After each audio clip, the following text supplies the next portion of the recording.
morning, everyone, and welcome to Way Up North Sports. I'm your host, Jackson Jacobs. And I'm Julia Bellini. Ladies and gentlemen, we have a jam-packed show for you tonight.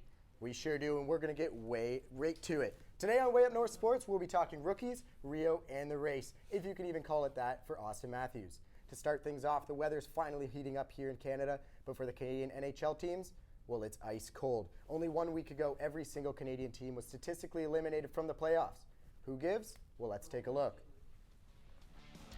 Despite the Toronto Maple Leafs putting Mike Babcock at the coaching helm this year, they find themselves comfortably at the bottom of the Atlantic Division with only 28 wins and 38 losses. The Ottawa Senators fared only a little better, but by giving up a league-high 32.9 shots a game, they ended up 5th in the Atlantic Division. The Oilers struggled early with a Connor McDavid injury that coasted the Calder Trophy favorite to 24 games. The Montreal Canadiens found themselves Carey Priceless in a fall from glory that saw them go from opening the season with 9 straight wins to 6th in the Atlantic. Definitely a tough season for all the NHL Canadian teams. Not to be forgotten, the Flames, Canucks, and Jets all found themselves at the bottom of their respective divisions. So what is it? Inconsistency? Injuries? A building year? You decide. But the NHL season isn't over yet. There's still one more thing to win, the draft lottery. Let's take a closer look. The Edmonton Oilers are currently last in point percentage, which actually gives them the highest chance of landing to the top draft pick. But what's exactly on the line? Let's go to Christian Carnevale to find out. With the NHL draft lottery right around the corner, all sights are set on Arizona's own Austin Matthews. After a phenomenal season in the USHL, where he broke Patrick Kane's scoring record and outscored Jack Eichel, he set his sights on Switzerland in the NLA, where he played for Zurich under former NHL head coach Mark Crawford. The team had a great season, finishing first in the league, and Matthews scored over a point a game. Unfortunately, when playoffs came around, the team was swept in the first round. All eyes will be on Matthews again as he plays for Team USA at the World Championships alongside current NHLers. Back to you guys. Yeah, Christian, obviously Austin Matthews will be definitely an addition to a Canadian NHL team next year, but he won't be the only talented rookie in town. The season may have seemed dark, but our next top 5 shows us a little light at the end of this tunnel. Coming in at number 5 is Toronto rookie Nikita Shoshnikov. As you see here, Nazem Kadri picks up the puck behind Orlov, dishes it to Shoshnikov, who absolutely rips it bar down for his first career NHL goal.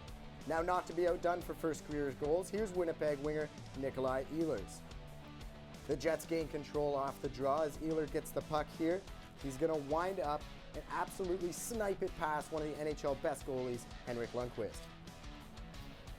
For number 3, we're heading to the other side of the rink as we see the Montreal Canadiens here turning the puck over as Krug gathers, dishes it to Spooner, he shoots, and is absolutely robbed by Mike Condon with a sensational glove save. At number 3, Flames forward Sam Bennett was already hot on this night. As we see here, he goes between his own legs, backhands it in with a gorgeous finish for his 4th goal of the night. And no stranger to number 1 is rookie phenom and first overall draft pick Connor McDavid.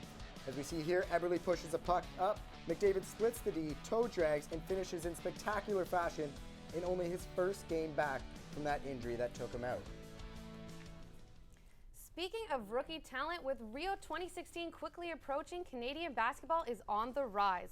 The women's team secured a Rio berth back in August, but a young, star-studded men's team is looking to secure their spot for a chance in July. Let's take a look at the players to watch. At number 3, we have Pan Am Games women's basketball MVP Kia Nurse. Born and raised in Hamilton, the 19-year-old currently plays for the Yukon Huskies, the dominating force in women's college basketball. Number 2 spot goes to Toronto's own Tristan Thompson. The big man initially took the floor for Texas along Corey Joseph, but has quickly become one of the Cavs' most consistent weapons, setting a franchise consecutive games played. Last but not least, Canadian basketball poster boy. After a highly tutored recruitment, Andrew Wiggins soared into the hearts of Kansas and has since become a key component on the young Timberwolves team. The man has got definite hops. Yeah, it should definitely be an exciting summer, Julia. And speaking of Canadian basketball talent, Ryerson's very own Kanika Ping-Giles walked away with the CIS Player of the Year, the first player in Ryerson school history to do so. So let's get to know her. The Madelyn Athletic Center is home to many rising athletes, but this sports story belongs to Kanika Giles. Number 7, guard for the Ryerson Rams, who has undoubtedly become the face of the women's team. Credited for building the program up, Kanika has become a hero with her fierce drive on the court and compassionate nature off the court. My name is Kanika Giles, and I am a guard on the women's basketball team. Playing basketball growing up, it was different. I played with a lot of boys. There weren't a lot of girls who were playing, so I used to go to the Boys and Girls Club all the time after school. Pre-game routines. So normally we'll eat Ritz, which is like jerk chicken and rice and peas before the game, and then we come to the team room around 4:30, listen to music in the team room, and then we get prepared there. That's a pump-up time. Giving back to the community is something that's really important to me. It's something I've been doing since I was in high school. So when I moved here from Winnipeg, I wanted to still do that. It was like humanitarian efforts. That was just a part of who I was. Kanika, she amazes me every single day. She's able to do everything. I actually have no idea how she does it, but her time management skills and the way that she prioritizes everything is amazing. During my rookie year, Kenny helped me adjust just by, I guess, being the role model that I needed. Yeah, Kanika is definitely one of the main leaders of the team. She's like the heart of the team. She's always the one that gets us up going. Her energy, she's just so charismatic. Her strong personality, it's just one of the things that always keeps us going. She's a leader not only on the team, but in the school, in the classroom. Academic All-Canadian 4 years in a row. She's in her master's right now. With being on the basketball team, I don't know how she's doing it. There's a huge picture of her as you walk in. It says all of her accomplishments, which are amazing, what she's done in 5 years.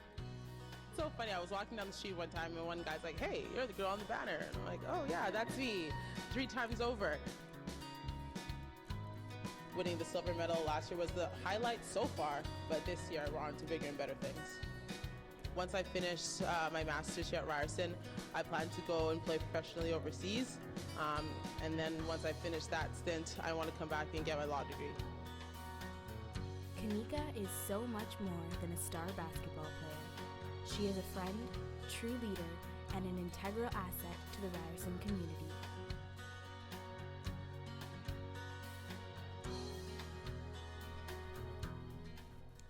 Yeah, Julia, obviously Kanika has a huge impact here at Ryerson, both on the court and off the court. As that team went out to New Brunswick for Nationals as the 5th seed, they knocked down the number 1 seed McGill and finished 2nd. They got a silver medal at Nationals. Huge accomplishment for that team. And then Kanika came back here and earned Ryerson's Female Athlete of the Year. Definitely. Next week on Way Up North Sports, we take a look at Kobe's last season and the All-Star game here in Toronto. Yeah, that Kobe Bryant last season, it's coming to a close. It's getting emotional for everyone. That's all the time we have today. I'm Jackson Jacobs. I'm Julia Bellini. Thanks for joining us, and good night.